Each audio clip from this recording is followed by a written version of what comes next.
Hello.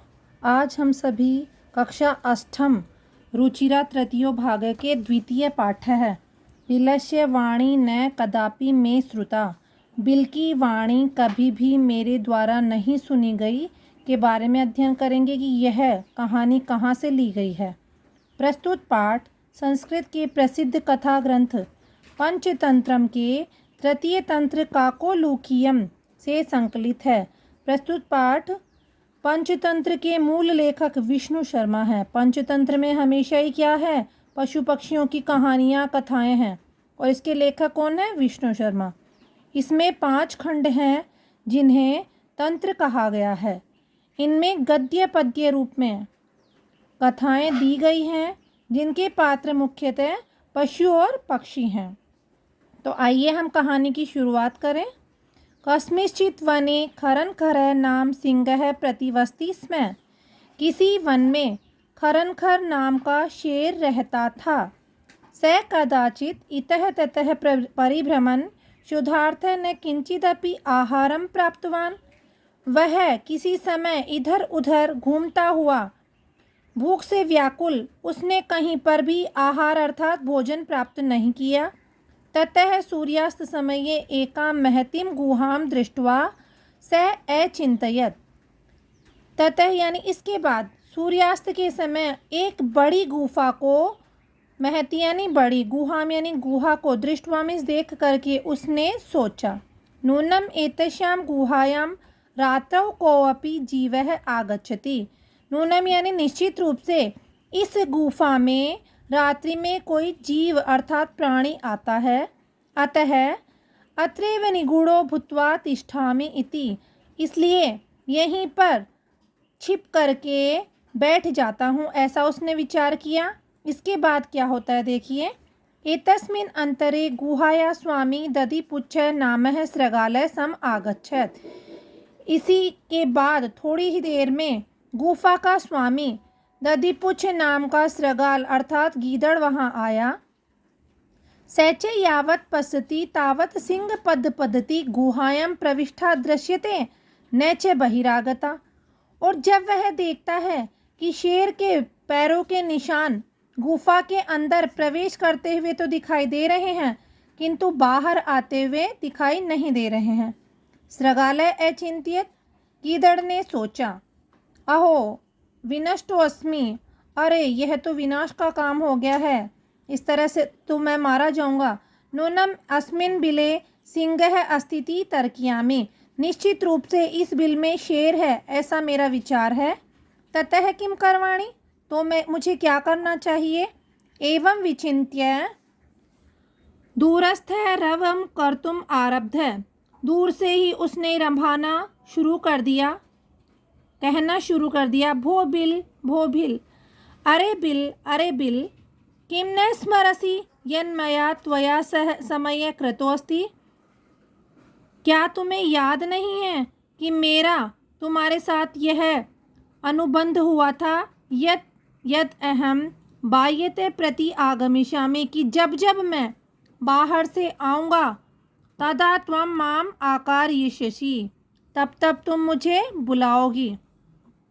यदि त्वं माम न आवाहयिष्यसि तर्हि अहम द्वितीयं बिलं यास्यामि इति, और यदि तुम मुझे नहीं बुलाओगे तो मैं दूसरे बिल में चला जाऊंगा।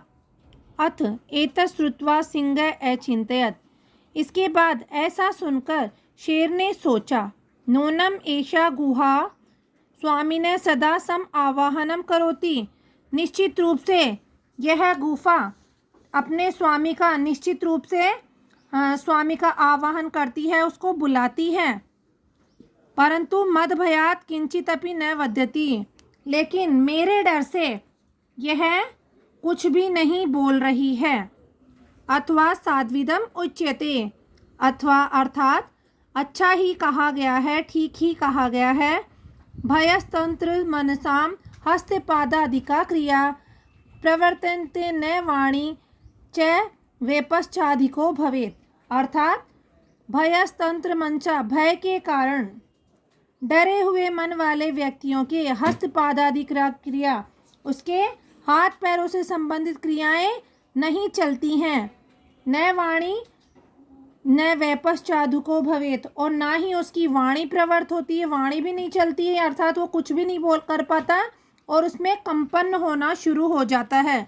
डर के मारे वो क्या करने लग जाता है, कांपने लग जाता है डर के कारण।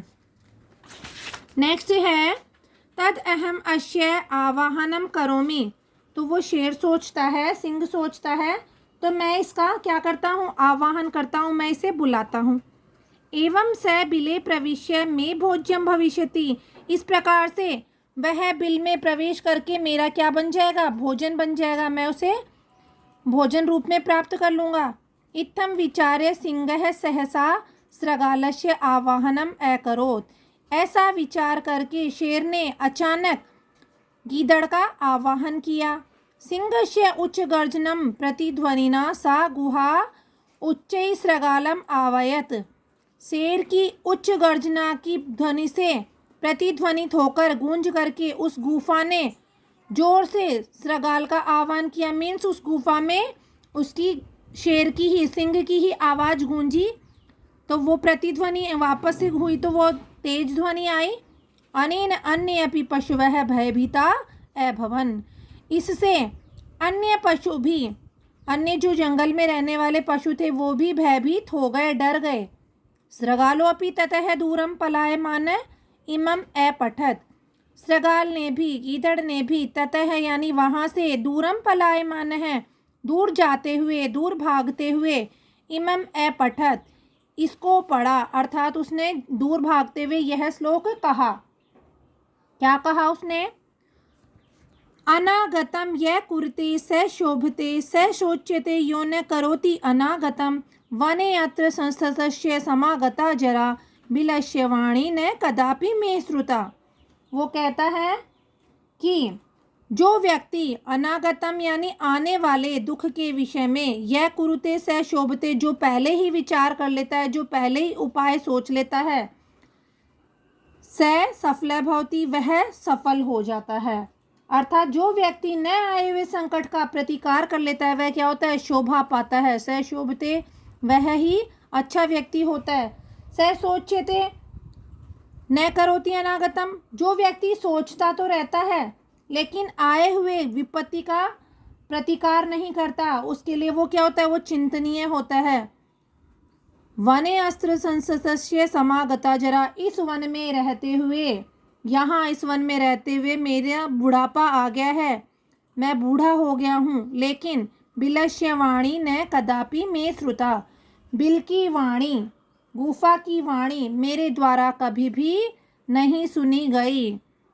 ठीक है, इसे पढ़े और समझे। ये आपके इस चैप्टर का द्वितीय पाठ्य का हिंदी अर्थ कंप्लीट हो।